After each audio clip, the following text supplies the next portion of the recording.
शुभ मंगल हो, शुभ मंगल मंगल मंगल हो, शुभ मंगल हो, शुभ मंगल हो, शुभ मंगल मंगल मंगल हो, नभ मंगल हो, जल मंगल हो, नभ मंगल हो, जल मंगल हो, धरती का कण कण मंगल हो, धरती का कण कण मंगल हो, शुभ मंगल हो, शुभ मंगल हो, शुभ मंगल मंगल मंगल हो, शुभ मंगल हो, शुभ मंगल हो, शुभ मंगल मंगल मंगल हो, दिन मंगल हो, निशि मंगल हो, दिन मंगल हो, निशि मंगल हो, जीवन का हर क्षण मंगल हो, जीवन का हर क्षण मंगल हो, शुभ मंगल हो, शुभ मंगल हो, शुभ मंगल मंगल मंगल हो, शुभ मंगल हो, शुभ मंगल हो, शुभ मंगल मंगल मंगल हो, तन मंगल हो, मन मंगल हो, तन मंगल हो, मन मंगल हो, श्रम से अर्जित धन मंगल हो, श्रम से अर्जित धन मंगल हो, शुभ मंगल हो, शुभ मंगल हो, शुभ मंगल मंगल मंगल हो, शुभ मंगल हो, शुभ मंगल हो, शुभ मंगल मंगल मंगल हो, मति मंगल हो, गति मंगल हो, मति मंगल हो, गति मंगल हो, मानव की हर कृति मंगल हो, मानव की हर कृति मंगल हो, शुभ मंगल हो, शुभ मंगल हो, शुभ मंगल मंगल मंगल हो, शुभ मंगल हो, शुभ मंगल हो, शुभ मंगल मंगल मंगल हो, शुभ मंगल मंगल मंगल हो, शुभ मंगल मंगल मंगल हो।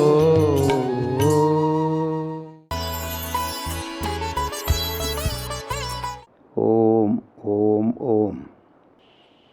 आज संपूर्ण विश्व में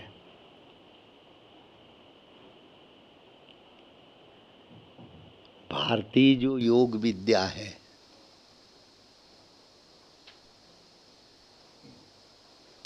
इसको संपूर्ण विश्व योग दिवस के रूप में मना रहा है। इसका श्रेय हमारे देश के यशस्वी प्रधानमंत्री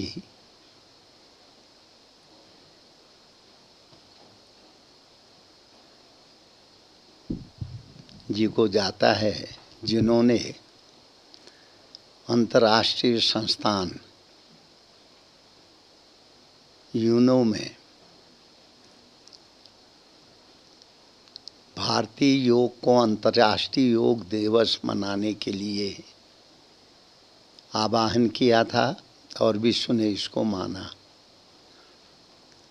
विश्व के हर देश में, हर शहर में आज योग दिवस के रूप में अनेक साधक योग की साधना कर रहे हैं। योग शब्द का अर्थ होता है चित्त वृत्ति निरोध संयोग। चित्त की वृत्तियों का निरोध करना। हमारा मन बार बार संसार की ओर भटकता रहता है, बार बार विषयों का चिंतन करते हुए तत्तद विषय की ओर आकर्षित होता है। उसको एक दिशा की ओर, एक लक्ष्य की ओर प्रेरित करना ही योग होता है। पातंजलि जी ने योग के 8 अंग बताए हैं। यम, नियम, आसन, प्राणायाम,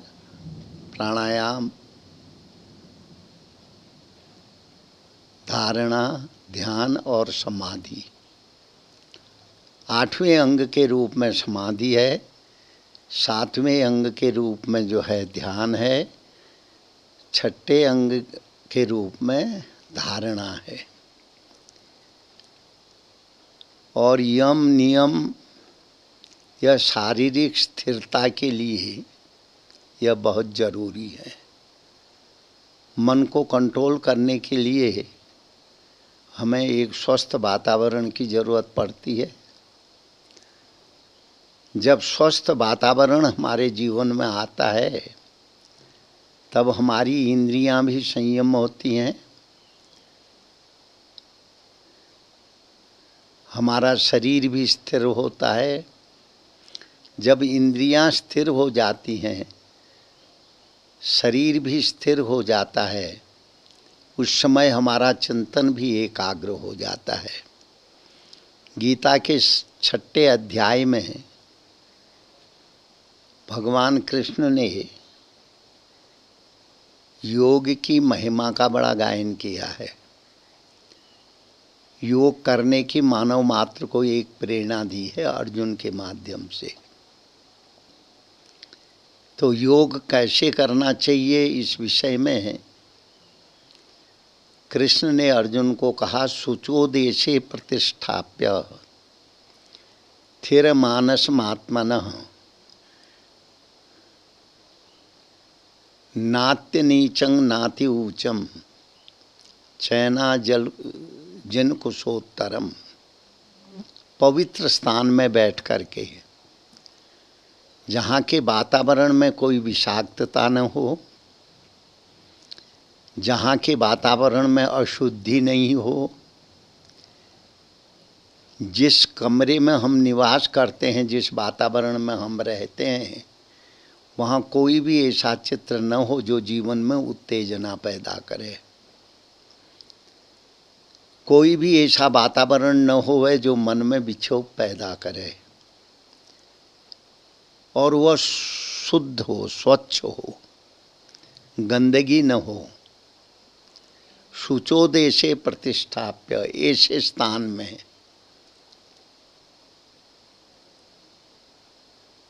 चैलाजिन कुशोत्तरम, नीचे जो है कंबल बिछा करके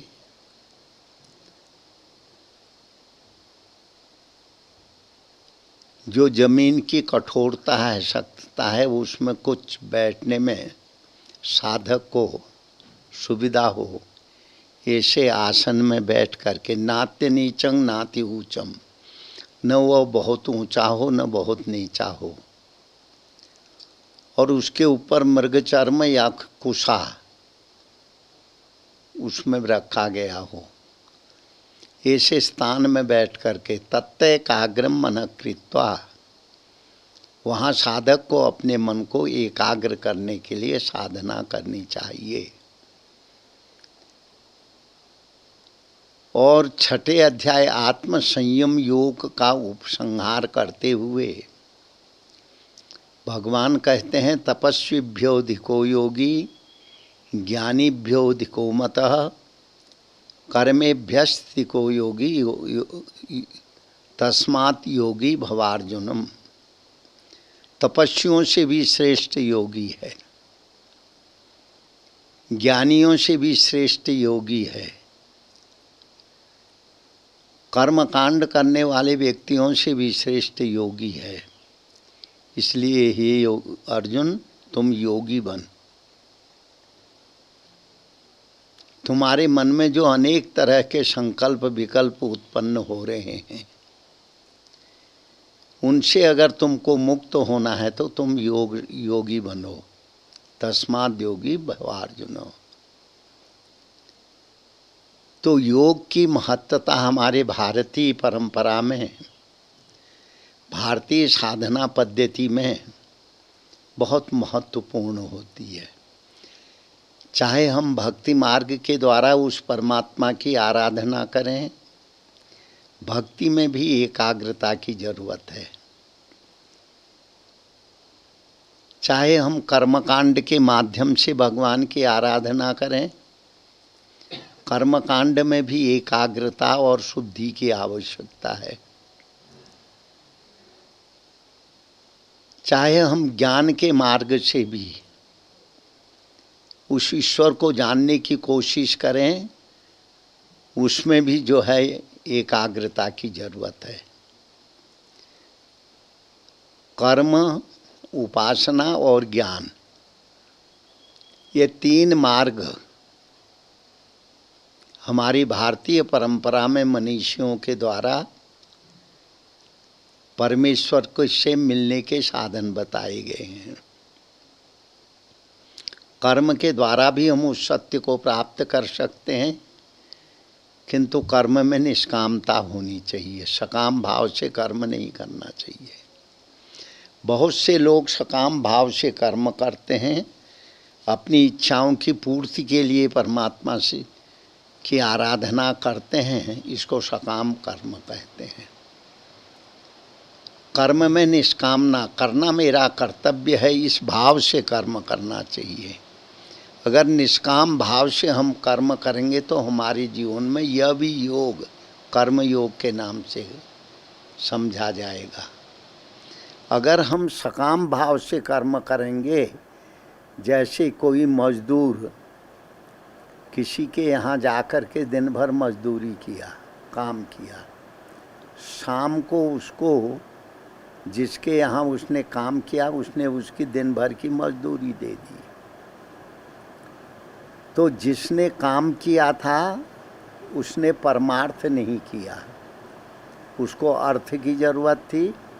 और जिसने काम कराया उसने परमार्थ नहीं किया, उसको काम की ज़रूरत थी कराने की, उसके बदले उसने उसको अर्थ की जो जितनी मजदूरी होती थी उतना उसको दे दिया। तो निष्काम कर्म ही योग हो करके परमेश्वर की प्राप्ति का हेतु बनता है। और दूसरा है उपासना। उपासना का दूसरा नाम है भक्ति। भक्ति के द्वारा भी हम भगवान को प्राप्त कर सकते हैं। जैसे कर्म में निष्कामता होती है, वैसे भक्ति में समर्पण होता है। हम परमेश्वर के प्रति समर्पित रहें, परमेश्वर को ही हम अपना सर्वस्व माने। हमारे जीवन में जो कुछ भी वस्तु है वह परमेश्वर के अर्पण है। परमेश्वर के उस दी हुई वस्तु को प्रसाद के रूप में हम ग्रहण करें, यह उपासना कहलाती, उपासना योग। और उसके द्वारा भी जीव भगवान की प्राप्ति कर सकता है। तीसरा है ज्ञान। ज्ञान के द्वारा भी भगवान की प्राप्ति होती है, पर ज्ञान में समरसता, सब में परमेश्वर को देखना, सर्वत्र परमेश्वर की उपस्थिति महसूस करना। जब यह समरसता हमारे जीवन में आएगी, तब ज्ञान के द्वारा भी हम उस सत्य को जान सकते हैं। प्रकारांतर से कर्म, उपासना और ज्ञान, ये तीनों हमारी भारतीय परंपरा में कर्म को भी योग के नाम से कहा गया है। उपासना को भी उपासना योग के नाम से जानते हैं और ज्ञान को भी ज्ञान योग के नाम से। भारतीय जनमानस में जो भी हम ईश्वर के रास्ते की ओर चलने वाले जिस मार्ग का भी अनुसरण करते हैं वह सब योग की संज्ञा में आता है। जैसे आसनों के माध्यम से शरीर की शुद्धि होती है, शरीर स्वस्थ रहता है और अनेक विकार जो जीवन में आते हैं वह समाप्त हो जाते हैं। इसलिए योग के आरंभ में आसन की यम नाम है संयम का। इंद्रियों का संयम करना यम कहलाता है। इसके बाद आसनों की प्रक्रिया है। आसन में जो है अनेक आसनों का वर्णन योग साहित्य में आता है। पातंजलि जी ने भी अनेक आसनों का वर्णन बताया है और भी अनेक महापुरुषों ने जिन्होंने भी योग मार्ग का अनुसरण किया है उन्होंने भी आसन की प्रतिबद्धता को समझाया है। तो इसलिए हम जीवन में जो भी कर्म करें वह हमारा कर्म योग बन करके जो है परमात्मा की प्राप्ति का हेतु बने। यह हमारी भारतीय उपासना पद्धति का एक चिंतन है।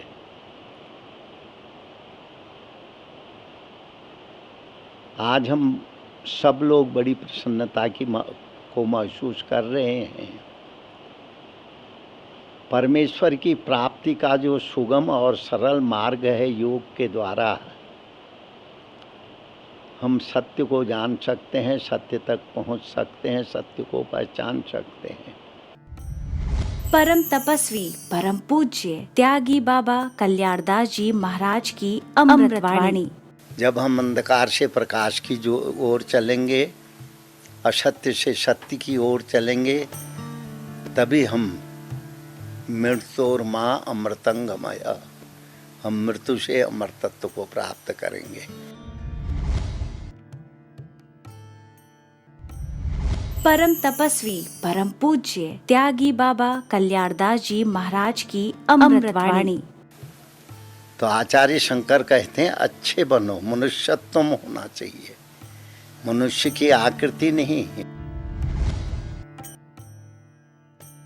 हमारे अंदर में मन एक महत्व इकाई के रूप में कार्य करता है। गीता में भी भगवान ने लिखा है मन एव मनुष्याणाम कारणम बंध मोक्षयो। मन ही मनुष्य के मोक्ष का कारण है और मन ही मनुष्य के बंधन का कारण है। अगर हमारा मन सात्विक की ओर जाएगा तो वह मन मोक्ष का कारण बनता है। अगर मन संसारिक वासनाओं में, संसारिक विषयों में ही रचा पचा रह जाएगा, वही बंधन का हेतु भी बनता है। भगवान दत्तात्रेय जी ने मन के स्वरूप के विषय में एक बड़ी सुंदर बात कही है अवधूत गीता में। वो कहते हैं मनोवय गगनांकारम मनोवय सर्वतोमुखम। कहते हैं मन जो है आकाश के सदृश है। मन को आकाश के सदृश कहने का अभिप्राय क्या है? जैसे हम आकाश का कोई छोर नहीं है, कोई सीमा में बंधा हुआ आकाश नहीं है। जहाँ भी देखो, जिस जगह भी जा कर के देखो, चाहे जहाँ निवास करते हो उस जगह से देखो, चाहे विश्व के किसी कोने में भी जा कर के देखो, आकाश सर्वत्र आपको उसी से वैसा ही दिखता है। तो इसी तरह से मन भी चाहे किसी भी वृत्ति विषयों की ओर या किसी भी वस्तु की ओर जाता है तो वह एक सा हमें प्रतीत होता है। फिर दूसरी बात भगवान दत्तात्रेय जी अवधूत गीता में बताते हैं, मनोवै सर्वतोमुखम, मन के चारों तरफ मुख है। जैसे आप हमारे सामने बैठे हैं तो आप हमको देख रहे हैं और जो आपके पीछे है उसको आप नहीं देख रहे हैं। अगर आपको पीछे की तरफ देखना होगा तो हमारी तरफ पीठ करनी होगी। किंतु दत्तात्रेय जी कहते हैं मन को कहीं घूमने की आवश्यकता नहीं है। मन जहाँ भी जाता है, जैसी भी परिस्थितियों में जाता है, वैसा ही बन जाता है। जैसे किसी ने पानी से पूछा, पानी बताओ तुम्हारा कलर कैसा है? पानी कहता है मेरा अपना कोई कलर नहीं है, जैसा रंग डाल दो वैसा ही मेरा कलर बन जाता है। ये बहुत महत्वपूर्ण चीज़ है। देखिए, अभी आप कथा में राधा जी के चरित्र के महत्व को जब श्रवण कर रहे थे, आपके मन में अनुराग था, आपके मन में प्रेम था और उस भावधारा में आप बहे हुए जा रहे थे। तो वातावरण के अनुसार मन का परिवर्तन होता है। इसीलिए हमारे मनीषियों ने मन के विषय में बहुत अधिक चर्चा की है। हमारे सुख का कारण भी मन है, हमारे दुख का कारण भी मन है, हमारे जीवन में ठहराव का कारण भी मन है, हमारे जीवन में बहने वाला भी मन है। तो इसीलिए हमारे मनीषियों ने मन को एक महत्व इकाई के रूप में स्वीकार किया है। शक्ति विषयक चर्चा लगभग 6 दिन से यहाँ चल रही है, कल को उसका समापन होगा। हर एक हमारे जीवन में जो भी क्रियाएं हो रही हैं, इसको थोड़ा बारीकी से आप विचार करेंगे, उसके हेतु भी मन ही है।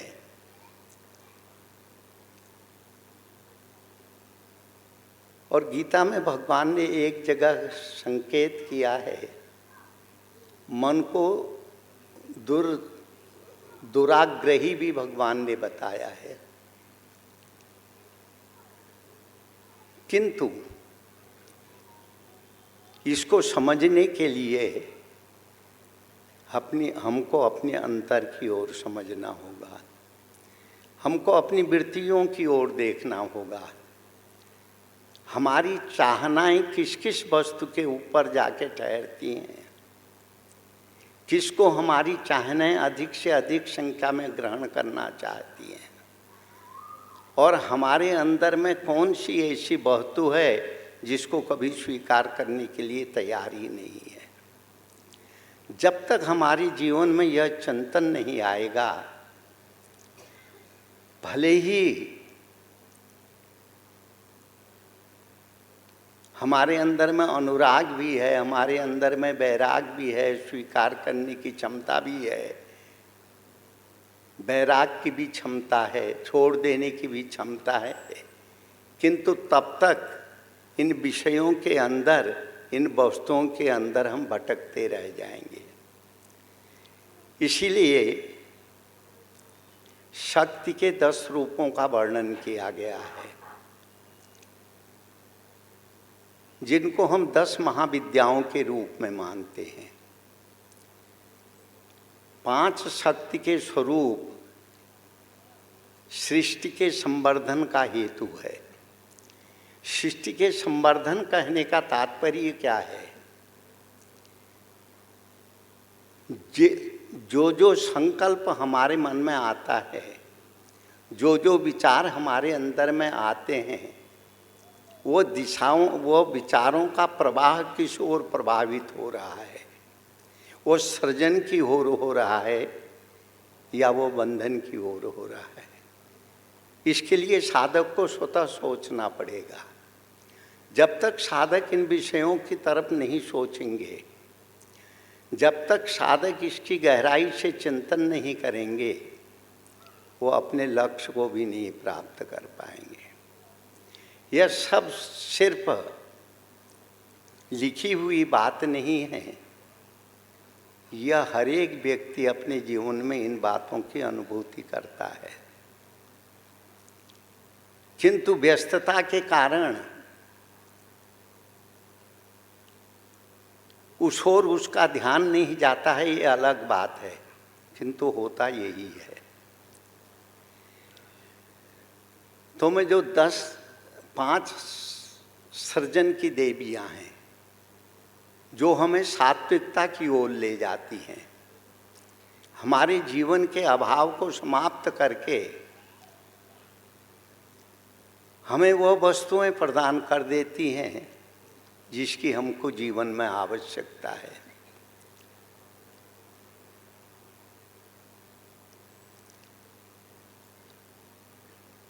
इसलिए जब हम भगवान की आराधना करते हैं, इसके बाद भगवान से प्रार्थना करते हैं, धनं देहि श्रियं देहि देहि सौभाग्यमेव च। हम परमात्मा से हाथ जोड़ करके प्रार्थना करते हैं कि हे प्रभु हमको धन दो, क्योंकि यह सृष्टि में 2 वस्तुएं बड़ी प्रधान हैं, एक साध्य और एक साधन। साध्य है वह सत्य, वह परमात्मा जो हमारे अंदर में चेतना के रूप में भी विद्यमान है, वो साध्य है। उसके बगैर कोई भी जीवन में कोई वस्तु हो नहीं सकती है।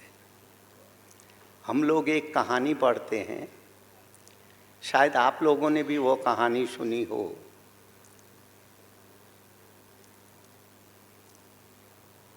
एक बार लक्ष्मी और सरस्वती में विवाद हुआ। लक्ष्मी कहने लगी मैं बड़ी, सरस्वती कहने लगी मैं बड़ी। अब दोनों में विवाद चल रहा था। जब 2 व्यक्तियों में विवाद होता है तब उसके लिए तीसरे व्यक्ति की जरूरत पड़ती है, वो उनका समाधान कर सके। तो दोनों में इस तरीके से मैं बड़ी की बात हो रही थी। अचानक वहाँ से नारद जी निकले। एक लोक कथा के रूप में ये कहानी है, और वह यह कहानी इस सत्य को स्वीकार करती है कि हमारे जीवन में जितनी भी विसंगतियां हैं, हमारे जीवन में जितना भी भटकाव है, मुख्यतः मैं बड़ा के ऊपर ही है। अपने अंदर तनिक झांक करके देखिए,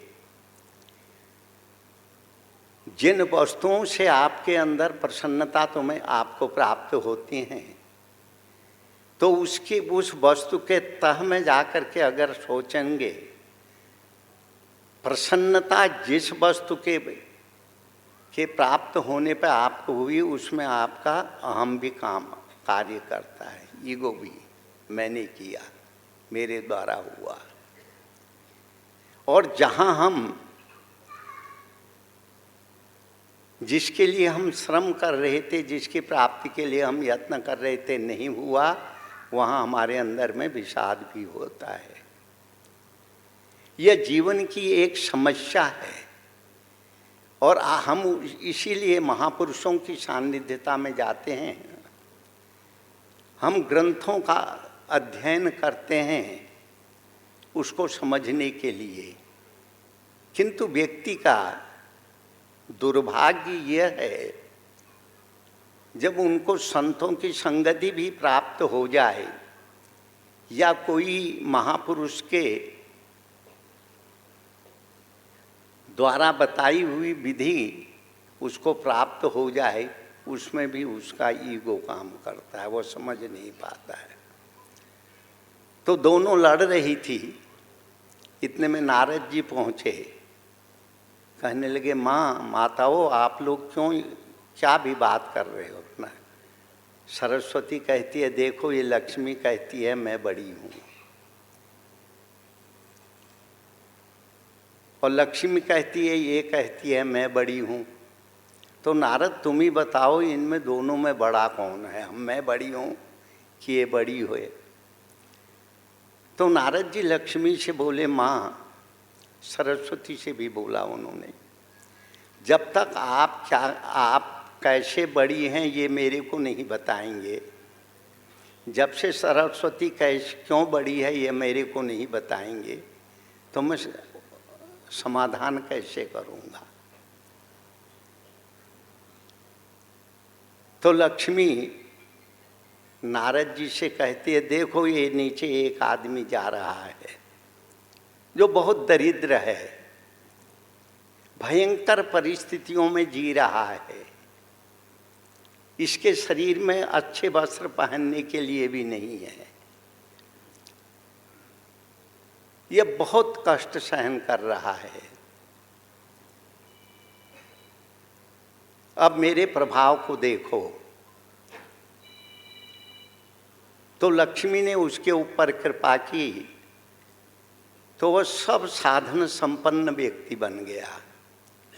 जो पैदल चल रहा था वह वाहनों से चलने लगा, जो अकेला था उसके साथ दास दासी सेवक सब चलने लगे, जिसके पास रहने के लिए झोपड़ी नहीं थी उसको एक अच्छा महल बन गया, मिल गया, चारों तरफ सुखी सुख उसके लिए हो गया। तो सरस्वती लक्ष्मी कहती है देखो नारद बताओ मैं बड़ी हूँ कि नहीं। सरस्वती कहती है बस तूने ये कर दिया यही तो बड़ी, इसलिए तो अपने को बड़ी कहती है। तो लक्ष्मी कहते नारद तुम ही बताओ जिसके पास जीवन में कुछ भी नहीं था,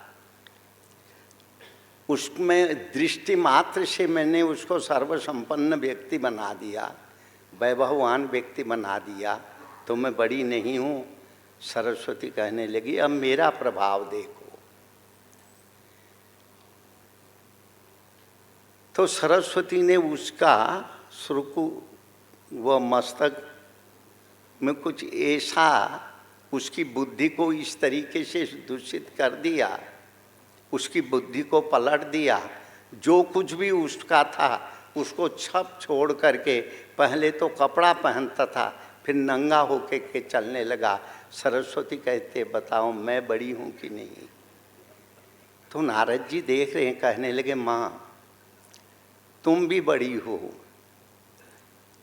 ये भी बड़ी हैं, लक्ष्मी भी बड़ी है, तुम भी बड़ी हो, पर तभी बड़ी हो जब अपने अपने कार्य में लगी रहती हो।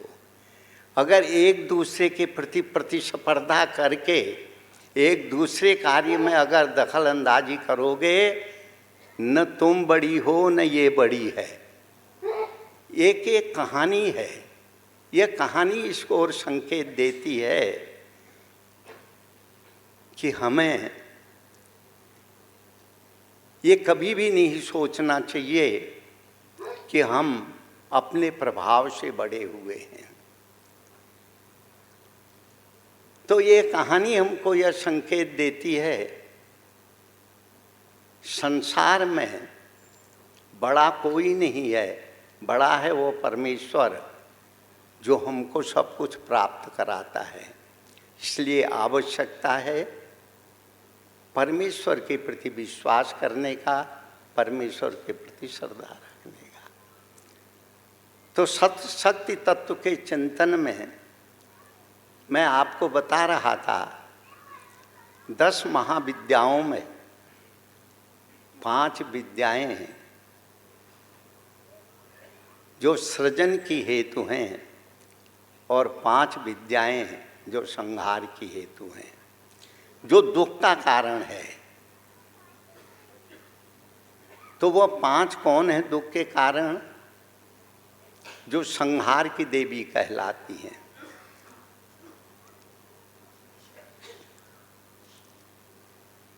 छिन्नमस्ता, बगुला, धूमावती, तारा और काली, इनको संहार की देवी कहा गया है। तत्व वह मातृ का ही, माँ का ही है, किंतु वह जो है व्यक्ति को संहार के हेतु में ले जाती है। और पालन की देवी हैं कमला, राजेश्वरी, भुवनेश्वरी, ये 5 जो देवियाँ सृजन की देवी हैं। और इनके ये सब शक्ति तत्व के अंदर यह मनुष्य के चिंतन के माध्यम से, हमारे के सोच के माध्यम से हमारे अंदर में विकसित होती हैं। जैसा हमारे विचार होते हैं, जैसी हमारी सोच होती है, उनके उसके अनुसार ये कार्य करती हैं। तो इसी तरह से दुर्गा के 9 रूप भी माने गए हैं शक्ति के, जिसको दुर्गा सप्तशती के अंतर्गत प्रथमम शैलपुत्री च, द्वितीयम ब्रह्मचारिणी, तृतीयं चंद्रघंटेति, कुसुमांडेति चतुर्थकम, पंचमम स्कंदमातेति, षष्ठम कात्यायनीति च, षष्ठमम कालरात्रि च, महागौरी च चाष्टकम, नवमम सिद्धिदात्री च, नव दुर्गा प्रकृति था। ये पराम्बा भगवती राजराजेश्वरी के ये 9 स्वरूप हैं। इनको हम साधना के कार्य की सिद्धि के हेतु भी देख सकते हैं। एक पक्ष इनका व्यक्ति की कामनाओं की पूर्ति के लिए जो है ये शक्तियाँ काम करते हैं। ये प्रतीक किसकी हैं? जैसे आप साधन करना चाहते हैं। प्रथमम शैलपुत्री जी, शैल कहते हैं पहाड़ को। जब हम इन्हें तत्वों को जानने की इच्छा करते हैं, जब इसके साक्षात्कार की हम इच्छा करते हैं, तो शैलपुत्री कहने का तात्पर्य यह है जैसे पहाड़, पर्वत अपनी जगह से कभी डिगता नहीं है। चाहे भूकंप आ जाए, चाहे प्रचंड वायु चले, चाहे घनघोर वर्षा हो जाए, पहाड़ अपनी जगह पर स्थिर रहता है। तो इसी तरह जो इस तत्व के चिंतन के माध्यम से, उपासना के माध्यम से जो पर्वत की तरह जिसके अंदर में दृढ़ता हो, तभी वह इस मार्ग में प्रवेश कर सकता है। इसके प्रतीक है। और दूसरा है ब्रह्मचारिणी, इंद्रियों का संयम। देखो, जब तक हमारे जीवन में इंद्रियों का संयम नहीं होगा, तब तक हम जो है उपासना की गहराइयों में नहीं प्रवेश कर पाएंगे। 5 ज्ञानेंद्रिय हैं, 5 कर्मेंद्रिय हैं। सुनना यह कर्णेंद्रिय का है, यह कर्णेंद्रिय है। कोई भी बात कुछ करता है तो उसको हम सुनते हैं, फिर हमारी बुद्धि अपनी तरह से उसका अर्थ निकालती है। तो नेत्रेंद्रिय, किसी वस्तु को हम देखते हैं, फिर उस वस्तु की कल्पना हमारे अंदर में आती है। तो कहते हैं ब्रह्मचर्य शब्द का अर्थ यहाँ इस रूप में लेना चाहिए, इंद्रियों के जो दोष हैं, इंद्रियों के जो गुण हैं, साधक कभी उस प्रभाव की में न बहे, अपने लक्ष्य की ओर आगे आगे बढ़ता जाए।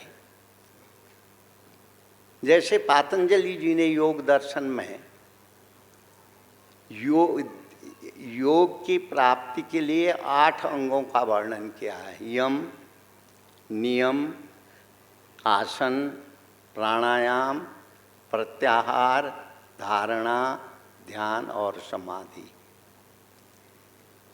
सिर्फ हम आंख बंद करके बैठ जाएं, हम साधना नहीं कर सकते। पहले यम की जरूरत है। यम शब्द का अर्थ यहाँ संयम से लेना चाहिए। हमारी वाणी का संयम हो, हमारी दृष्टि का संयम हो। जिन वस्तुओं को हम देखते हैं, जिन वस्तुओं को हम सुनते हैं, जिन वस्तुओं पर हम बरतते हैं, उनमें हमारा संयम होना चाहिए। तब साधक सिद्धि की प्राप्ति कर सकता है, तब हमें मनोवांछित फल प्राप्त हो सकता है। अभी महाराज श्री ने गोपी गीत के माध्यम से आपको एक संकेत किया कि जब रासलीला हो रही थी, भगवान कृष्ण गोपिकाओं के साथ शरद पूर्णिमा के दिन कालिंदी के पवित्र तट पर एक नृत्य कर रहे थे। इसको आजकल के फिल्मों का नृत्य मत मान लेना, ये पुरुष और प्रकृति का नृत्य है।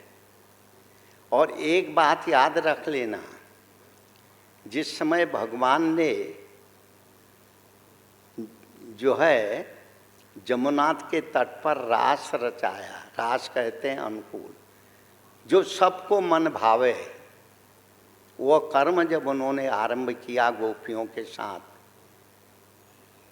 और गोपिकाएं उस समय 6 या 7 साल की उम्र की थी और भगवान कृष्ण 7 या 8 साल की उम्र के थे। यह हमारे अंतर की वृत्तियों का एक नृत्य था, हमारे अंतर की सोच का एक नृत्य था, जो संयुक्त रूप से हमारे अंदर होने वाली एक प्रक्रिया थी।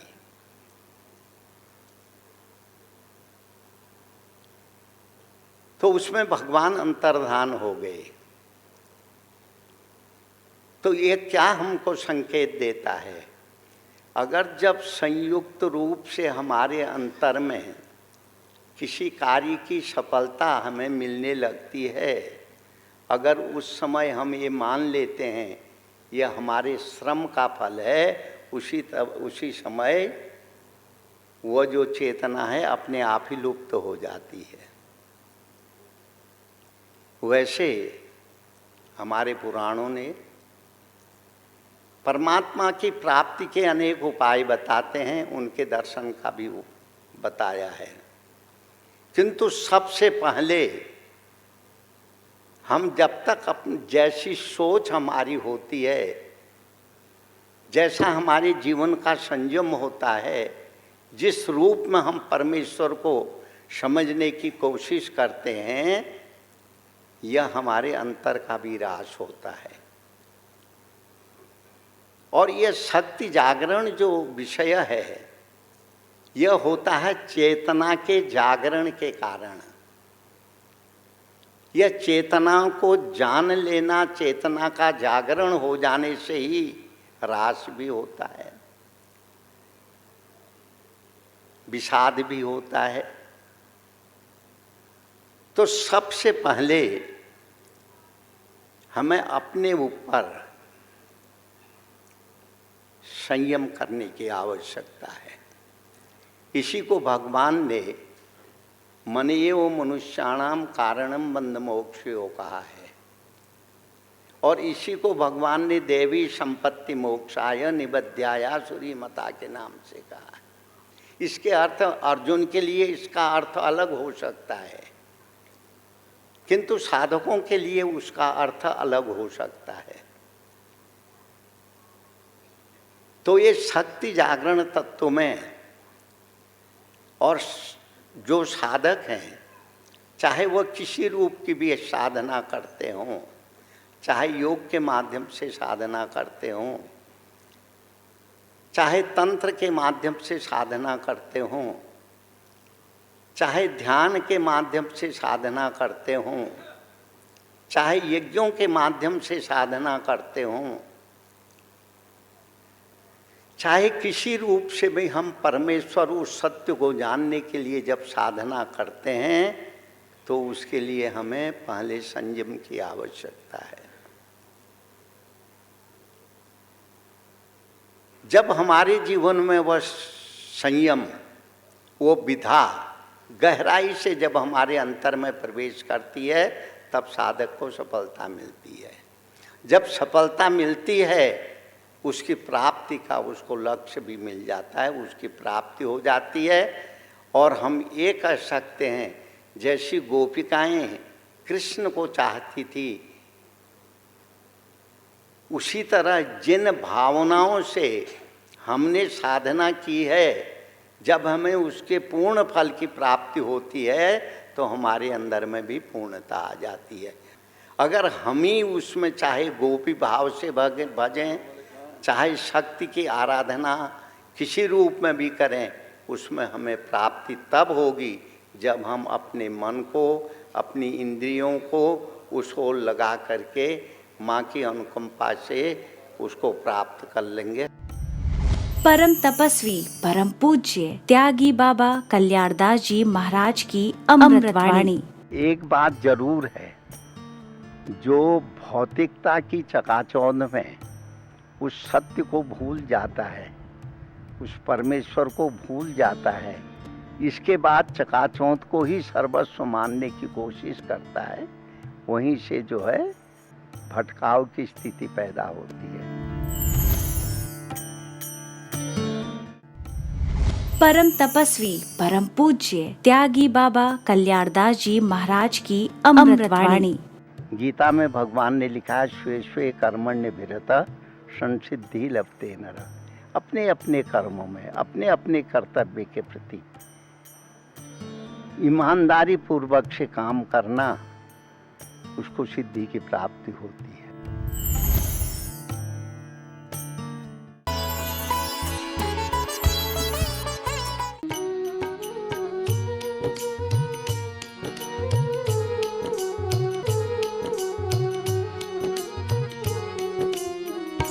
शुभ मंगल हो, शुभ मंगल हो, शुभ मंगल मंगल मंगल हो, शुभ मंगल हो, शुभ मंगल हो, शुभ मंगल मंगल मंगल हो। नभ मंगल हो, जल मंगल हो, नभ मंगल हो, जल मंगल हो, धरती का कण कण मंगल हो, धरती का कण कण मंगल हो। शुभ मंगल हो, शुभ मंगल हो, शुभ मंगल मंगल मंगल हो, शुभ मंगल हो, शुभ मंगल हो, शुभ मंगल मंगल मंगल हो। दिन मंगल हो, निशि मंगल हो, दिन मंगल हो, निशि मंगल हो, जीवन का हर क्षण मंगल हो, जीवन का हर क्षण मंगल हो। शुभ मंगल हो, शुभ मंगल हो, शुभ मंगल मंगल मंगल हो, शुभ मंगल हो, शुभ मंगल हो, शुभ मंगल मंगल मंगल हो। तन मंगल हो, मन मंगल हो, तन मंगल हो, मन मंगल हो, श्रम से अर्जित धन मंगल हो, श्रम से अर्जित धन मंगल हो। शुभ मंगल हो, शुभ मंगल हो, शुभ मंगल मंगल मंगल हो, शुभ मंगल मंगल हो, शुभ मंगल हो, शुभ मंगल मंगल मंगल हो। मति मंगल हो, गति मंगल हो, मति मंगल हो, गति मंगल हो। मानव की हर कृति मंगल हो, मानव की हर कृति मंगल हो। शुभ मंगल हो, शुभ मंगल हो, शुभ मंगल मंगल मंगल हो। शुभ मंगल हो, शुभ मंगल हो, शुभ मंगल मंगल मंगल हो। शुभ मंगल मंगल मंगल हो, शुभ मंगल मंगल मंगल हो।